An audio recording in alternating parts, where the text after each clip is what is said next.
بسم اللہ الرحمن الرحیم۔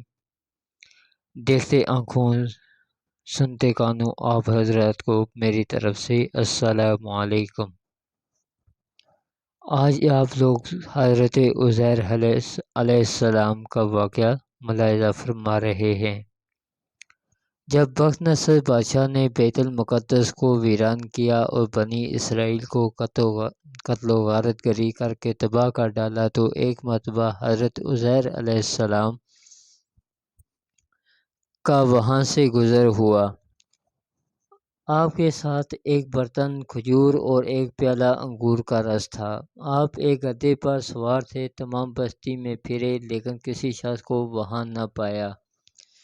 بستی کی عمارتیں گری ہوئی تھیں۔ آپ نے تعجب سے کہا، انی یحیی ھذہ اللہ بعد موتہا، اللہ تعالیٰ انہیں ان کی موت کے بعد کیسے زندہ کرے گا؟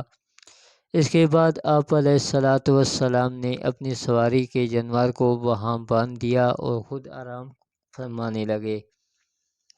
اسی حالت میں آپ کی روح قبض کر لی گئی اور گدھا بھی مر گیا۔ یہ صبح کے وقت کا واقعہ ہے۔ اس سے 70 برس بعد اللہ تعالیٰ نے ایران کے بادشاہوں میں سے ایک بادشاہ کو غلبہ دیا اور وہ اپنی فوجیں لے کر بیت المقدس پہنچا۔ اس کو پہلے سے بھی بہتر طریقے سے آباد کیا اور بنی اسرائیل میں سے جو لوگ باقی رہ گئے تھے وہ دوبارہ یہاں آ کر بیت المقدس اور اس کے گرد و نواح میں آباد ہونا شروع ہو گئے اور ان کی تعداد بڑھتی رہی۔ اس پورے عرصے میں اللہ تعالیٰ نے حضرت عزیر علیہ السلام کو دنیا کی آنکھوں سے پوشیدہ رکھا اور کوئی آپ کو نہ دیکھ سکا۔ جب آپ کی وفات کو 100 سال گزر گئے تو اللہ تعالیٰ نے آپ کو زندہ کیا۔ پہلے آپ کی آنکھوں میں جان آئی، ابھی تک تمام جسم میں جان نہ آئی تھی۔ بقیہ جسم آپ کے دیکھتے دیکھتے زندہ کیا گیا۔ یہ واقعہ شام کے وقت غروب آفتاب کے قریب ہوا۔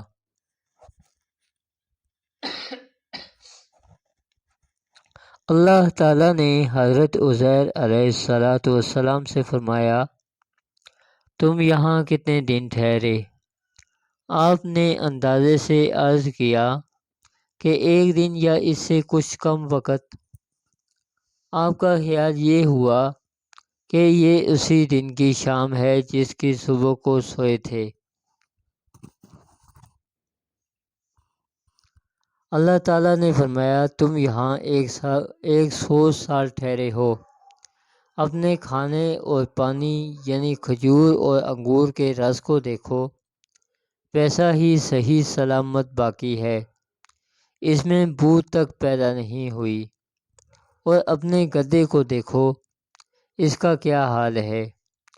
چنانچہ آپ نے دیکھا کہ وہ مر چکا ہے، اس کا بدن گل گیا اور اعضاء بکھر گئے ہیں، صرف سفید ہڈیاں چمک رہی تھیں۔ آپ کی آنکھوں کے سامنے اس کے اعضاء جمع ہوئے، اعضاء اپنی اپنی جگہ پر آئے، ہڈیوں پر گوشت چڑھا، گوشت پر کھال آئی، بال نکلے، پھر اس میں روح پھونکی گئی اور وہ اٹھ کھڑا ہوا اور آوازیں نکالنے لگا۔ آپ نے اللہ تعالیٰ کی قدرت کا مشاہدہ کیا اور فرمایا، میں خوب جانتا ہوں کہ اللہ تعالیٰ ہر شے پر قادر ہے۔ یعنی یقین تو پہلے ہی تھا، اب عین الیقین حاصل ہو گیا۔ پھر آپ اپنی اس سواری پر سوار ہو کر اپنے محلہ میں تشریف لائے۔ سر اقدس اور داڑھی مبارک کے بال سفید تھے۔ عمر وہی 40 سال کی تھی۔ کوئی آپ کو نہ پہچانتا تھا۔ اندازے سے اپنے مکان پر پہنچے، ایک ضعیف بڑھیا ملی جس کے پاؤں رہ گئے تھے، وہ نابینا ہو گئی تھی۔ وہ آپ کے گھر کی باندھی تھی اور اس نے آپ کو دیکھا ہوا تھا آپ نے اس سے دریافت فرمایا کہ یہ عزیر کا مکان ہے؟ اس نے کہا ہاں، لیکن عزیر کہاں ہے؟ انہیں تو غائب ہوئے 100 سال گزر گئے۔ یہ کہہ کر وہ خوب روئی۔ آپ علیہ الصلوۃ والسلام نے فرمایا میں ہی عزیر ہوں۔ اس نے کہا سبحان اللہ، یہ کیسے ہو سکتا ہے؟ آپ نے فرمایا اللہ تعالیٰ نے مجھے 100 سال موت کی حالت میں رکھ کر پھر زندہ کیا ہے۔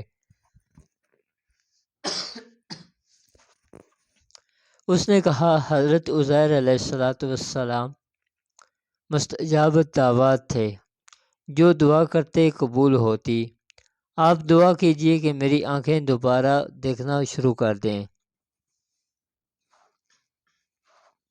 تاکہ میں اپنی آنکھوں سے آپ کو دیکھوں۔ آپ نے دعا فرمائی اور وہ عورت بینا ہو گئی۔ آپ نے اس کا ہاتھ پکڑ کر فرمایا خدا کے حکم سے اٹھ۔ یہ فرماتے ہی اس کے معذور پاؤں درست ہو گئے۔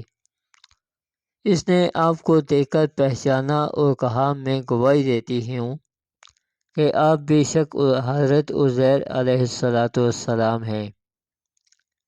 وہ آپ کو بنی اسرائیل کے محلے میں لے گئی۔ وہاں ایک مجلس میں آپ کے فرزند تھے جن کی عمر 118 سال کی ہو چکی تھی، اور آپ کے پوتے بھی تھے جو بوڑھے ہو چکے تھے۔ بڑھیا نے مجلس میں پکارا کہ یہ حضرت عزیر علیہ الصلوۃ والسلام تشریف لائے ہیں۔ اہل مجلس نے اس عورت کو جھٹلایا۔ اس نے کہا مجھے دیکھو، ان کی دعا سے میری حالت ٹھیک ہو گئی ہے۔ لوگ اٹھے اور آپ کے پاس آئے۔ آپ کے فرزند نے کہا کہ میرے والد صاحب کے کندھوں کے درمیان سیاہ بالوں کا ایک ہلال یعنی چاند تھا۔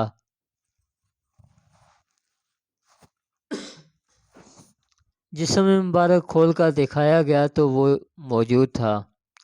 نیز اس زمانے میں توریت کا ایک نسخہ بھی باقی نہ تھا، کوئی اس کا جاننے والا موجود نہ تھا۔ آپ نے تمام توریت زبانی پڑھ دی۔ ایک شخص نے کہا کہ مجھے اپنے والد سے معلوم ہوا کہ بخت نصر کے ستم انگیزیوں کے بعد گرفتاری کے زمانے میں میرے دادا نے توریت کو ایک جگہ دفن کر دیا تھا۔ اس کا پتہ مجھے معلوم ہے۔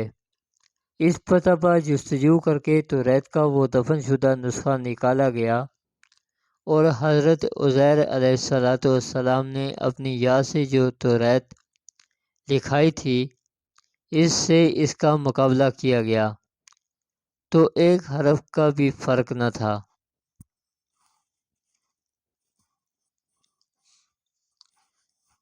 دیکھیں ناظرین، اللہ رب العزت کی قدرت کا کرشمہ۔ لوگ کہتے ہیں کہ اللہ مردہ جسم کو کیسے زندہ کرے گا۔ یہ آپ حضرات کے سامنے یہ ایک واقعہ پیش کیا ہے۔